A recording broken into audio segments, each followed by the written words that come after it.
So now I'm in wiring world.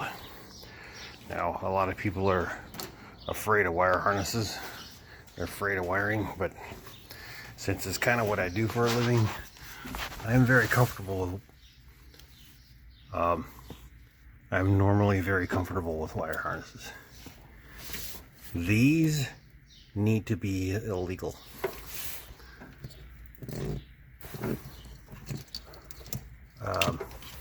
Yeah, I could probably figure most of this out. Some of this has got some wiring from the previous electrical system in it.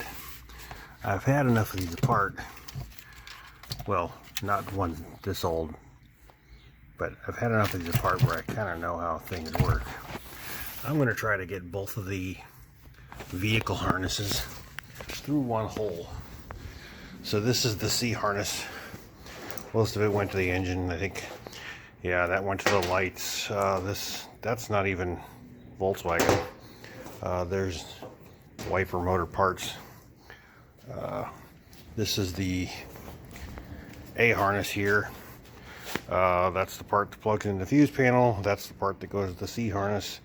Then some of this I won't need, like that was for the, what was that for? That was for, I forgot what that was for. Damn, I knew what that was for, but I don't think I'll need it.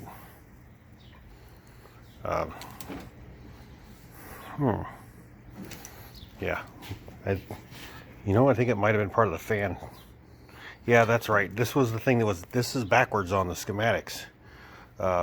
This actually goes to the thermal fan switch, which is here. And then from the thermal fan switch, it went to the fan motor. The schematic has the fan motor first. That is incorrect. I've never seen one actually wired like that. But anyway, so I'm gonna redo the whole frickin' wire harness. At least make sure it's all correct and make what I'm adding to it look as clean as I can. I'll have to pardon the mess, but I am in the process of thinning out the dashboard wiring, getting rid of all the fuel stuff I don't need. Why you ruin classic, and making this harness what I want for controlling an electric motor, which I thought it was already done, but this is pretty much a diesel harness in a truck that isn't registered as a diesel. Still got that in to mess with. That's the end that goes to the steering column. I'm only putting one ground point because this was a stupid idea. Got my essential tools and some connectors, bag of zip ties, and I'm working my way down. My infinite plans right now are to use the original dash, find a GPS type speedometer that'll fit in that hole. These lights I will use. I'm going to find a way to use these lights with a different controller. There is a seat switch for the electric system that I'm going to use to turn on that seatbelt light, using the seatbelt switch in the car as the seat switch. And the brake light will work like it did before, except it won't have the fancy feature where it detects something wrong with the master cylinder, because I'm probably going to be putting a Jetta master cylinder in this car. These lights will not be used anymore. What I think I might do is put a little tiny OLED display behind that, so you'll see little bar graphs of the battery temperature and SOC and various other things I want to display there. I don't have the heater controls. These were tucked behind the dashboard, behind a piece of plastic that who the hell knows it was used for.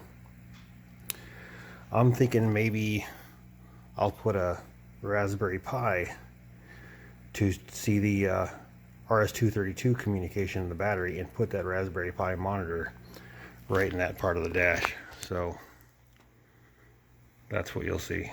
I do not solder on vehicle wire harnesses.